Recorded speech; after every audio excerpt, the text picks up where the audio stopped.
저는 가지고 계신 책도 보시면 아시겠지만 굉장히 내용이 많습니다. 그래서 빨리빨리 지나가고 주로 제가 주장하는 바의 백데이터니까 그냥 주장하는 내용에 대해서 궁금증 계시면 그걸 보시는 걸로 하고 계속 가겠습니다. 요 목차를 보시고 다음에 제가 이 목차를 다시 한번 보여드릴 테니까 왜 제가 이걸 보여드리는지 촌스럽죠, 목차가. 세계에너지 동향에 대해서는 이미 다른 분들이 너무 많이 얘기를 했기 때문에 간략하게 지나가겠습니다. 미래에 대한 예측을 하지 않고서는 우리가 살아갈 수 없어요. 인간들은 확실히 이 부분은 잘하고 있습니다. 그래서 우리도 미래에 대한 예측을 조금 같이 해보고 그 다음에 그 관련된 원자력 산업의 미래는 어떻게 되는지, 그래서 원자력의 미래 정책 방향은 어떻게 가야 되는 게 좋은지 해서 종합의견으로 끝내겠습니다. 이 세계에너지 동향은 이걸로 끝내겠습니다. 더 이상 안 하고 나머지는 전부 백데이터니까 백데이터로 참조해 주시기 바랍니다. 앞으로의 에너지 동향은 경제성이 아닙니다. 신재생이 이걸 완전히 바꿔놨어요. 탈탄소 정책입니다. 그 다음에 우크라이나 전쟁이 결국은 우리한테 에너지 안보가 굉장히 중요하다. 우리뿐이 아니에요. 유럽이 지금 발칵 뒤집혔어요. 그래서 앞으로의 에너지 동향은 모든 이 두 주제로 진행이 될 겁니다. 그러면 이제 또 하나의 동향이 뭐냐? 아직까지 하나도 안 바뀌었어요. 에너지 사용이 줄어든다는 얘기가 하나도 안 바뀌었어요. 에너지 사용은 계속, 인간의 에너지 사용은 증가할 겁니다. 나머지는 생략하고 나머지 백데이터 같이 보면서 보겠습니다. 이렇게 지금 탈탄소 정책이라든지 에너지 전망 뭐 이렇게 나오는데 여기 원자력과 관련된 조그만 게 있어서 얘기합니다. 원자력의 방향은 세 방향으로 이루어진다고 해요. 하나는 계속운전, 두 번째는 신규 원전 건설, 세 번째는 SMR 도입. 이것도 에너지와 관련된 방향이 세 개입니다. 꼭지가. 아까 많은 분들이 관심을 가진 이 세 꼭지를 어떻게 생각하는지, 이 그림에서 이렇게 해야 탈탄소가 이루어진답니다. 그러면 이걸 어떻게 이루어질 수 있냐 하는 게 이 세 가지로 한다는 거를, 요거는 저기 국제기구에서 아주 정밀하게 해놓은 아주 따끈따끈한 자료니까 한번 보시고 궁금한 게 더 있으시면 저한테 나중에 해주십시오. 국제적으로 답변 다 가능합니다. 전부 그런 내용입니다. 여기에서 제일 중요한 포인트가 원자력의 경제성입니다. 원자력의 경제성이 제일 좋은 게 요겁니다. 요게 뭐예요? 뉴클리언데 LTO라고 해요. 이게 계속운전입니다. 계속운전하면, 한수원이 계속운전을 하게 되면 우리나라의 다른 원전은 경쟁 상대가 아무 데도 없어요. 그래서 석유, 석탄, 가스를 사용하는 민간 업체들이 엄청나게 로비한 결과가 탈원전입니다. 그러니까 이거 확실하게 명심하셔야 됩니다. 이거 우리나라뿐이 아니라 전 세계가 똑같아요. 자기네 지금 망하게 생겼는데 원자력 계속 가면, 그래서 반대하게 된 겁니다. 겉으로 모양만 환경운동이라는 모습을 갖춘 겁니다. 여기 그런 내용을 쓰면 안 돼요. 제가 잘못하면 잡혀가니까. 계속 가겠습니다. 현재 우리나라의 원자력의 경제성을 표현한 표입니다.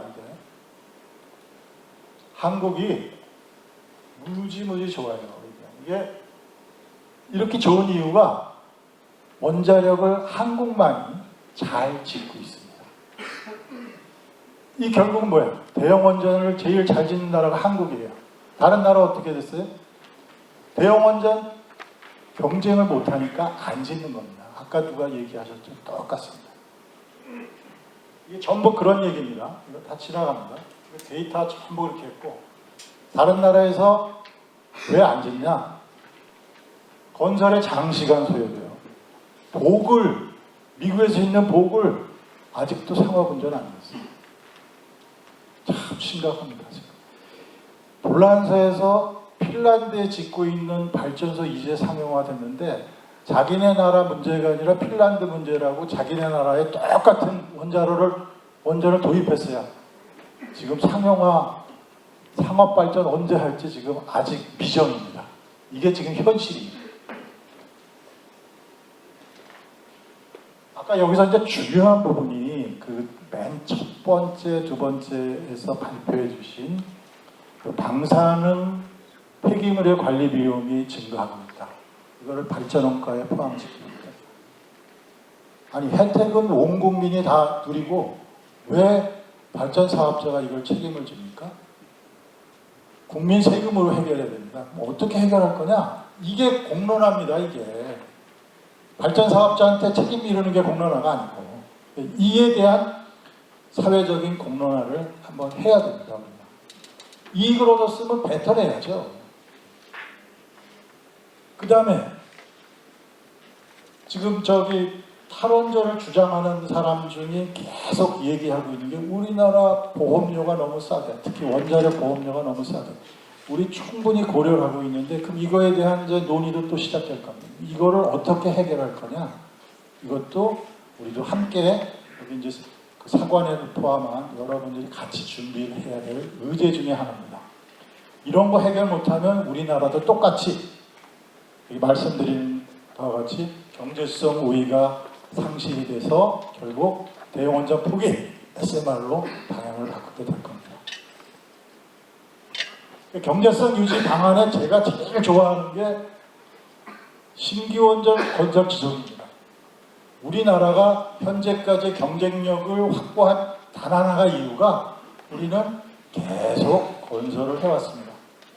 우리나라 내부에서 건설한 거에 대해서 우리가 IAEA 데이터를 줬더니 이거는 한국에서 만든 조작된 수치라고 하면서 많은 반대를 미국, 프랑스 그리고 관련 그런 국가에서 주장을 했어요.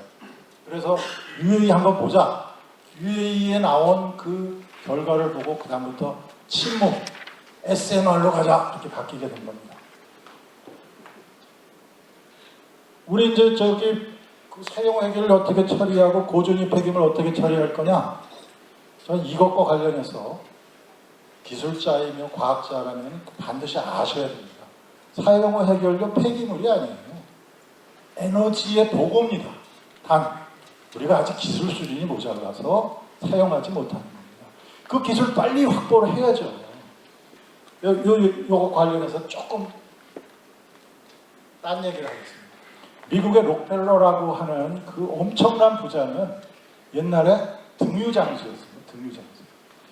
그 등유를 어떻게 싸게 사서 할까 궁리하다가 원유에서부터 등유를 빼면 되겠다 하고 했어요. 그래서 원유에서 등유 빼는 방식을 개발을 했어요. 록펠러가 그거를 개발을 해서 등유 빼고 나머지는 다 버렸어요. 버렸더니 이게 시도 때도 없이 그 폐기물에서 폭발이 일어나요. 골치 아파 죽겠어요. 그래서 그 비용이 굉장히 많이 들어가요. 이게 미국 역사에 나와 있는 얘기입니다. 저 멀리 유럽에서 그 폭발되는 그것 갖고 내연기관, 컨버션 엔진을 만들었다 그래요. 나도 이걸 사용해서 이 폐기물을 활용하면 되겠다 해갖고 만든 게 그 원유를 뽑아내는 펌프에 그 내연기관을 록펠러가 이용을 합니다. 그 휘발유를 빼내고 그게 록펠러가 떼부자가 되는 지름길이 된 거예요. 왜 이 얘기를 드리냐면 사용 후 해결료가 갖고 있는 그 엄청난 양의 방사선 에너지는 정말 귀중한 에너지입니다. 우리가 지금 사용을 못하고 있는 거예요. 기술 개발 투자해야 됩니다. 그래서 그 기술을 활용할 수 있도록 해야 됩니다. 그리고 정사용 못할 거면 태워서 없애자. 처분하는 것보다 태워서 없애는 게 좋습니다. 저는 계속 주장하는 거예요. 기술 개발 계속하자. 마지막 거는 생략하겠습니다. 이렇게 얘기를 에너지 동향에서 얘기했는데 그 미래는 어떻게 바뀔 거냐? 이거 뭐 복잡합니다. 저도 원자력 학회에서 같이 뭐 미래는 어떻게 변할 건지 이제 시나리오를 정하자고 하고 그 다음에 미래에 대한 메가 트렌드를 그때 보니까 이런 것들이 나왔어요. 기후 환경이 참 지금 심각하게 변하고 있고, 우리가 지난번에 3년 이상 경험했던 미생물에 의한 공격이 얼마나 치명적인가를 경험했어요. 코비드 19이라고 하는 코로나 사태로부터. 이거는 핵무기 이상이에요. 근데 아무런 대비 없이 여태까지 있잖아요. 그리고 우크라이나 전쟁, 이게 저 유럽에서 일어난 전쟁인데 우리나라한테 직접 경제적인 영향을 미치고 있어요. 또 하나, 과학기술이 지금 점핑을 다시 시작했어요. 4차 산업혁명, 그 다음에 우주로 나가자고 그래갖고 미국의 전기차 회사의 오너는 얘기를 하고 있는데, 우주기술 혁신이 지금 엄청나게 일어나고 있습니다. 이거 어떻게 반영할까요? 경제활동도 지금 변하고 있습니다. 미국이 깡패 국가가 돼가지고 WTO도 무시하고 말이야, 우리나라 전기차 수입을 방해하는 그걸 하고 있습니다. 이렇게 되면 다자간 경제체제 협력은 어떻게 바뀔 거냐? 이런 게 메가 트렌드 아닙니까? 이런 거를 다 고민하면은 여기에 관련돼서 어떤 트렌드가 나오는지에 대해서 시나리오가 나오겠죠. 그래서 시나리오 쭉 이제 이걸 다 보세요. 그냥 보시고 쭉 가셔갖고 이거 다 봐야 복잡하고 딱 이겁니다. 원자력에 주는 시그널은 우리가 국제적으로 잘 화합해서 가더라도 과하면 이 정도 가고, 우리가 싸우고 현상 유지하고 대립하더라도 이 정도. 즉 원자력에 대한 수요는 이 정도 있다. 그러니까 원자력은 어떤 경우에도 필요하다. 이게 결론입니다. 우리나라에서의 결론뿐만 아니라 국제기구, 그 다음에 선진국이라고 하는 싱크탱크에서 이걸 동성으로 동일한 결론을 내렸습니다. 그럼 어떻게 가야 될까요, 우리? 원자력의 산업 미래는 우리는 지난 정권서부터 계속했는데 제대로 안 하신 원전 수출입니다. 그 다음에 소형 원전, 그 다음에 차세대 원전이라고 하는 젠4 리액터라고 하더라고요. 차세대 원전을 실증해서 빨리 배치하자. 그 다음에 또 다른 화두가 수소 생산이라고. 이거 하려면 기술 개발 엄청 해야 됩니다. 지금 우리. 그러면 그 기술 개발 어떻게 해요? 원전 산업이 활성화가 돼야 됩니다. 다른 말로 우리가 그게 원전 생태계를 유지를 해야 이런 모든 것들을 할 수 있다는 겁니다. 그렇기 위해서 주장합니다. 원자력의 미래를 담보하기 위해서 신규 원전은 건설되어야 합니다. 원전 수출과 관련된 얘기 유인물을 통해서 많이 보십시오. 그 다음에 바로 뒤에 이정호 박사가 또 얘기할 겁니다. 이 가시적 효과, 그 다음에 소형 원전 및 차세대 원전도 또 누가 발표를 할 겁니다. 수소 생산, 우리나라 좀 늦었어요. 빨리 가야 되는데 이게 참 어렵게 가고 있습니다. 이거 국가가 어떻게 하면 경제적으로 수소를 생산할 수 있는지 고민해야 됩니다. 자, 신규 원전을 지속 건설한다면 어떤 세 가지 결론을 얻을 수 있냐? 첫째, 원전 안전 운영의 제고, 역량 유지,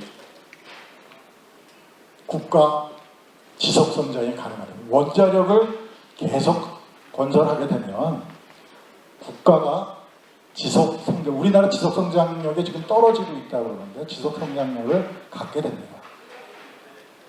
또 하나, 우리 중요한 게 수용성 얘기하셨죠. 수용성을 증대하려면은 이익을 보여줘야 됩니다. 그러기 위해서 우리 기술 개발을 해야 돼요. 그래서 획기적으로 이 기술, 다른 나라 저 기술진들이 다 부러워하고 있어. 파이로 프로세서. 그리고 하자고 그래요, 미국도. 근데 우리가 지금 반대를 하고 있어. 무슨 이상한 소리야도 지금 여기 적극 투자를 해야 됩니다. 왜? 아무것도 없는 데서도 우리가 투자해서 지금 여기까지 왔잖아요. 원자력 우리가 아무것도 없었어요. 근데 여기까지 왔어요. 그러니까 투자해야죠. 세계적 경쟁력 유지가 가능합니다. 그러면 아까 얘기했던 에너지가 성장하는 그 에너지의 상당 부분을 우리나라가 차지할 수 있다는 겁니다. 이게 굉장히 중요한 거예요. 결국 국가는 점점점 더 커지고 우리나라는 가치로운 나라로 변하게 되죠. 이게 뭐 저기 신규 원전 한번 건설할 때마다 나온다는 여기 저 한전에서 이렇게 만든 보고서입니다. 여기에서 이런 식으로 나왔어요. 종합의견입니다. 원자력은 안전하고 깨끗하며 값싼 국산 에너지원입니다. 이거에 대해서 반론 있으십니까? 나중에 질문하시고요. 나머지는 다 읽어보시면 되고 제가 주장하는 바는 이겁니다. 경제적 파급 효과와 경쟁력 확보를 위한 지속적인 신규 대형 원전 건설은 필요하다. 자, 여기까지가 제 말의 끝이고 마지막으로 할 말이 딱 하나 더 있습니다. 그걸 제가 에필로그라고 했는데 코로나 사태를 경험하면서 우리는 비대면이라는 그 사회를 경험합니다. 비대면 사회가 어떻게 구성되어 있는지 다 이해하실 거예요. 전기가 더 필요한 사회가 됐습니다. 우크라이나 전쟁과 같은 사태를 경험하면서 에너지 안보 위험이 최소화되는 방향으로 에너지 정책 방향을 바꿔야 된다고 우리나라뿐이 아니라 전 세계가 같이 이해를 하고 있어요. 결국 인류는 아무도 못 믿겠다. 그래서 자기들만 믿을 수 있는 사람들끼리 똘똘똘똘 뭉치자. 원자력, 마피아, 뭐 하면서 전부 이제 그렇게 세분화가 돼 갈 겁니다. 결국 분산 독립에너지원의 중요성이 강조됩니다. 이게 뭐냐면 결국 SMR로 갑니다. SMR이 아니고 친재생도 또 같은 방향으로 갑니다. 그러면 우리가 어떻게 기술을 확보를 해야 될 겁니까? 방향? 뭐든지 다 원하는데 결국은 머리 똑똑하신 분들이 기술 개발에 열심히 투자해야 됩니다. 그러면 나라는 해야 될 일이 뭘까요? 그 사람들이 일을 할 수 있는, 그 사람들이 개발할 수 있는 환경을 만들어줘야 됩니다. 저는 그런 환경이 만들어지면 결국은 우리나라 잘 살다고 믿고 있고, 그래서 마지막 제 에필로그는 R&D 좀 확대합시다. 이상입니다.